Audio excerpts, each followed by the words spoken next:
Hello, breeders, and welcome back to WWE ECW. Today we're reviewing episode 15 of the relaunch, and this is the September 19th, 2006 edition of WWE ECW. This is hot off the back of Unforgiven, probably the best pay-per-view we've actually had to cover thus far, and generally it's riding a bit more of a high. There's a bit more intrigue in it right now. I think they're starting to figure out who they want to push, who they want to make a big deal on this show. And, they're starting to carve out a bit more of their own identity. What do you reckon? How do you feel what they're currently at? I think it's great what they're doing. They really are carving out their own identity. There's still some parts I need to figure out. Like, I don't really the whole idea of having, oh, we're ECW, but here's SmackDown. Yeah. We're ECW. Here's Raw. It's like it basically, if you want a modern comparison, it's like if you're doing NXT. It's like if you're doing AEW and you keep allowing ROH to be on the card. It's like, fuck off. I'm here to watch AEW. I don't want to watch ROH. Exactly. I want to watch ROH. I'll fucking watch it. I won't. Shit. Or New Japan, bringing in New Japan. I don't mind if it's a one-off or like a match or something, doing it for fucking. Oh, we're building for this card. Oh, we have to watch New Japan. I just want to watch New Japan. Or hey, just watch AEW. Exactly. Like, don't muddy your waters with other people's shit. Pretty much. I think that's the best way to put that. But to actually get into this card, this card's a bit more stacked this time. It's a bit larger. There's 4 matches. Usually they tend to have about 3. There's about 2 squashes and a long match at the end. But they've kind of they've also been messing around with the format of the shows a little bit more. This show is bringing in Booker T as a main attraction, and we get to see some little segments in between where Paul Heyman shows Booker T the ECW locker room. And obviously the biggest joke is that they're all disgusting, and Booker T's a royal, so he's like, oh, fucking hell, who the fuck are you? Oh, Jesus Christ. Oh, your balls, Mahoney. It's basically, if you're in England, it's like the Tories looking down at the common people. What do you mean you work 9 to 5 as a Dutchman, man? What do you mean? Oh, I can't work in a factory. But I get paid 30 grand. How much do you get? 200. Fuck you, mate. That's basically the entire segment with Booker T. I love them. Booker T is doing great with his facial work. Yeah, the disgust, visible disgust. Like, I love how he's bringing them to the locker room. Oh, here's Stephen Rich. Here's C.W. Anderson. C.W. Anderson greets him, and Stevie Richards greets him. And then they go down the locker room. Oh, here's the FBI. The FBI. And yeah, fucking Trinity, who wearing. There's a lot of cutouts in her clothes. I'll be real with you. I think she's got more skin than clothes. And then basically, five. Who are you, basically? And then the one I love is Bucky confronting Paul Mahoney because Paul is like, oh God, not this guy. Yeah, here's Paul, and Paul's just. And when I think of Balls Mahoney, I think of that clip of like the kid playing a game, and then his mum's like, "Oh, you're shitting yourself. You're shitting yourself right now." No, move in a minute. You're shitting yourself. No, in a minute. You're shitting all over yourself. I can smell it. I'm not done yet. That's what I think of when I think of Balls Mahoney. I do love it. Balls Mahoney is winning me over, lad. He's one of the better ECW lads. I'll say that much.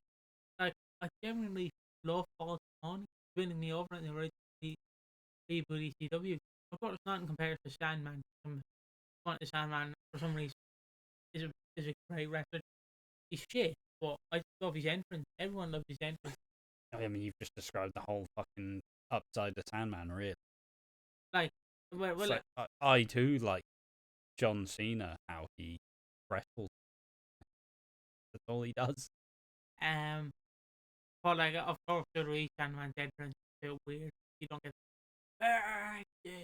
oh, yeah. Not paying for his actual theme, are I you? mean, even if he like did get this, like, does he really need Enter Sandman to fucking fight Matt Striker? The answer's no. I But there just, we are. It starts the show really. This starts off with the Sandman, Sabu, and Dreamer taking on Matt Striker, Mike Knott, and Test. This match kind of kicks off as Sandman gets like taken out by Striker, gets pushed out the side, gets taken back, taken to the back, and then it just slowly trucks on as Test, Knott, and Sandman take turns, kind of beating up Sabu and Dreamer. They build to a hot tag with Sabu, and then eventually Test gets in. He pushes the ref to get Sabu off the top rope, and it's a fucking DQ for 11 minutes again. easy dub, easy dub, easy dub. Yeah, I would like them to stop doing DQ finishes in ECW if they could. Is it worse than WCW when they had a main event? They didn't want to lose her, and then they went, "Oh, Hogan doesn't want to lose. Nash doesn't want to lose. DQ finish that." Is it worse than WCW? I don't think so. Because it, at least they're doing DQs is for throwaway matches, and not like fucking your main event of Nitro. Does that make sense? Like if you go back and watch Nitro, you can see the amount of cult finishes they have. Where it's like, no one wants to lose. DQ, ref one. Yeah, it's one of those things where I get that you still want to protect you want to protect the originals, you want to protect the new guys, but like at least if it's a DQ, make it a reasonable DQ. Don't make it, oh, they introduced a chair, but fuck it, I'm using it anyways. It's like, yeah, but you want to win, lads. It's the whole point. No one becomes a wrestler to lose. So fucking stop making them look like idiots. If you're the Brooklyn Brawler, then you have to lose. Exactly. Um, But like it's also just because they made it such a long match, like full 10 minute at least, that it's like fucking hell, boys, come on now. At least end it early if you're gonna make it a DQ. Don't fucking waste 10 minutes of our time. it's just, again, you don't know what to do with these guys. You've brought a rock, and you have nothing to do with it because half of these guys can't wrestle, basically. Yeah, there's no tag division, there's no mid card division. It's just the world title and everything else. Exactly. Your world champion's not even on the show. I understand he's probably in hospital again. Perfect stuck up his arse, but still, like, it's just your world champion's not even here. What's the point? What are you doing, lads? I understand SmackDown's world champion's here, but like, It's just you need something worth fighting for, honestly. And they just don't have it in ECW really. So it's just a bunch of lads aimlessly fighting for no reason. I suppose the main story part of this match is obviously, will Sandman actually get his hands on Striker? And the answer's no, because he runs away, and I love it. I like Matt Striker. He, he's a little bit smaller than I thought he was, but he's fucking he is like, he's fucking beefy. Um, and that's great. So yeah, move on to the next. Like I said, the segments, it's pretty much all just Paul Heyman show and Booker T around. Just we've gone through it. You had the main point of it. So go straight to the other match. The other match is Kevin Thorne with Ariel versus Balls Mahoney with Francine. Obviously, Ariel's been playing a part in Balls losing, in Balls losing, so he's brought Francine out. Francine, who I don't even know how that dress is possible. Like all of the support is gone. There's just like there's just a line over the nipple, and it's like, I hope that's fucking taped down proper. Like, I hope she's fucking fine with it. But in the end, Ariel does distract. What even is the finish here? Ariel and Francine have her. Go on, Ash, try and do Joy Style session price. Go and try and do it. Or does Joy Style always say when two women have a fight? No, Go on. not doing it. Go on. Not doing it. Go on. No. Alright, fine. He says, "Cap high!" and they have a cat fight, and then basically, Rob, he's on the top rope. He gets distracted, and then Kevin Thorne hits him with the razor's edge, and pins him for the 3. and then Francine and Ergel are like two women on the dole who had a few points, and they still want to scrap outside the jiffy for showing her chip, and that's it. So yeah, that's the entire match. It goes for how many minutes? 1 minute and 58. Just shy of 2 minutes. Just shy of 2 minutes. See, the issue with ECW is because we've had 15 episodes now, and we do know that the pacing is just shit, and that's like, and they're gonna wrestle again and again, and 4 weeks enough, 5 weeks, and 6 weeks. Guys, we end this now, please. We move on to something else. Like, great, I mean, it's working. I guess it's doing the job. Balls is over, even if they are piping in the cheers now. Which I still don't really know where to stand on, whether I do like them piping in the cheers or not. I guess it makes it feel more special. But it feels like it should probably be a bit more organic if you actually have the fucking choice, but I guess they don't. But yeah, hopefully after next week, where they probably wrestle again and Kevin Thorne wins, hopefully they move on and let him do something else. But yeah, next up we have the rematch again. We have CM Punk versus Shannon Moore. This is similar to last week. It's a bit more competitive. Punk bitched him out last week, but Shannon got a bit more offense this time. And we get to see one Kelly, who's in the entranceway cheering on CM Punk for the bulk of the match until Mike Knox comes out like, "Well, get the fuck inside. Fuck up. You're my girlfriend. Stop watching CM Punk. Stop it. This doesn't remind me of. Please, Kelly." This is a funny. My cousin I sometimes say about the guy who said he could beat up Brock Lesnar. Yeah. There's a story where he chatted to this girl, and he thought that he was dating this girl. Then he seen her kiss some lad, and he got upset. And cheated on me, and we were no. You were never together. That's how I describe the Mike Knox Kelly thing. How could you? How could you? You fucking whore! And it's like, fuck you. Don't shit. Fuck all them hoes. Don't want. Fucking it. Terrible. Sort of sounds like fuck them hoes. It's by some little bit called like. But regard, it was like a hit in like '04. Fuck you, you hoe.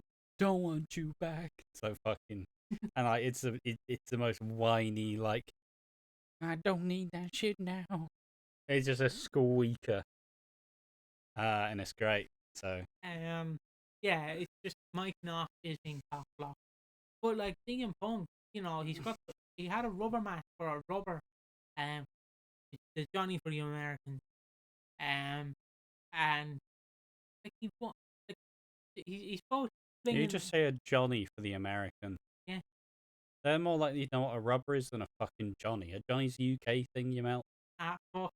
Fucking. Well, he is a nonce. He is a paedophile. A nonce for you Americans. It's not. No, it worked, mate. One's regional, one's not. Anyway, so not only is CM Punk banging Shannon Moore, he's also banging Kelly. He's swinging both ways, guys. I'm loving this case.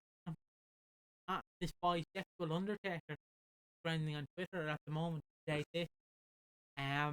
mean, I'm even looking at Punk like he's a fucking like whoa, sexy man. Look at it go, delicious. I don't know what it is. Text me back, Phil, please. This photo that sometimes goes around on IW's the internet wrestling, where someone has drawn CM Punk, but with a big fucking belly. Okay. I don't know why it's just fine that. I'm just someone's fetish, isn't it? It is. His big fuck off belly. Yeah. Nah, I'm good, thanks. Keep fetish to yourself. But he did fight Barney Gumble in Flintstone, so good on you, Phil. But Punk wins after a fairly decent back and forth 3-minute match. Anaconda Vice with Uranagi, beautiful stuff. And looks like Punk's finding his feet in ECW now, and we're obviously setting up the inevitable. I think it's the Halloween edition where stuff progresses. So we still got another month for that point. We still got another month before the story fucking continues. But Can he finish the story? That's the question. there we are. And finally, the main event is King Booker for RVD in an Extreme Rules match, and this went 8 minutes. It basically, I don't know, nothing really happened. RVD went into a chair in the corner, and then the finish is Bob Holly coming out, smashing up RVD with a chair, and the old Alabama slam. And Booker T celebrates like he's won fucking the Royal Rumble, which I guess is fun, but also you barely beat RVD with fucking Hardcore Holly's help, man. It, it's just he's your SmackDown World Champion. No. You don't make him look like if it was John Cena in this instance, he would not get Bob Holly's help. He'd just win. I mean, you say that. Last time RVD and John Cena faced, guess who won? Yeah. Well, before that, fine. RVD. Exactly. But like, it's just the fact he's just SmackDown World Champion. He shouldn't need anyone's hand. Like the only help he should get is Carmel going, oh you lad, I'll fucking batter you, something like that. Robbie Van Dam. Yeah. I don't know why she's a Highlander. But like, he's Booker T. He shouldn't need help. It's a weird thing in ECW where they defend the guys who don't really need, who can stomach a loss, but they don't defend the guys who should like just get it due to their position. Like, Sandman, Dreamer, and fucking Sabu, they can't lose, but Booker T can have a really competitive match against RVD. Okay, I don't know, man. Like I said, it's just more like obviously because it wasn't because there was no DQ. Obviously, that's how they probably would have ended it if they hadn't have added the stipulation. But yeah, it's just like fucking come on, lads, come on, just have a finish, all right? RBD can lose to Booker T. He's the world champion for fuck's sake. But yeah, I don't know. It's just lazy storytelling in my opinion. That's where it goes. It's like, well, we want to do it, but we didn't really fully commit. So you now just get like half a shit sandwich. Like, great, cheers, guys. Either give me everything or don't give me anything at all. That's what they should do. And will they do that? Who the fuck knows? Simply saying. But we're in it for the long haul, so we'll have a lot of time to figure it out. But yeah, anything else you want to add to this episode of ECW? It was a good episode of ECW. Yeah. I love the Booker T stuff. That was great crack. It's fun. It's fun seeing where ECW is progressing and where it's not progressing. If they are doing good, but there are still things that they need to work on. Yeah. But other than the DQ finishes, I think it's pretty good. Yeah, it's definitely getting there. I will say there's been a decent chunk of complaints about this one, but this one was actually a fairly enjoyable episode of ECW. I do agree. And I do feel like the cheers are probably making it a bit more impactful because look, nobody wants to watch a show and it's like, who's coming out? Balls Mahoney. Oh, balls. Like, it's more fun to make it feel more grand. It's just look, I watched SmackDown in 2011. I'm fed up of the hairdryer pop. All right, why did they think this was like a genuine crowd reaction noise? They just put a hairdryer on. Just no one's making that noise though. It's alright. In like 2014, 2015, Cena comes out and you hear the crowd going, Cena, Cena, and then it cuts to the crowd and they're all like, yeah, pretty much. And it's still going, Cena. Oh, I'm glad that Vince is gone now, so we don't have to put up with this. You probably still will get it, but not to the extent. Yeah, it's kind of, I don't know, it's almost lazy, which is the part I don't really like them.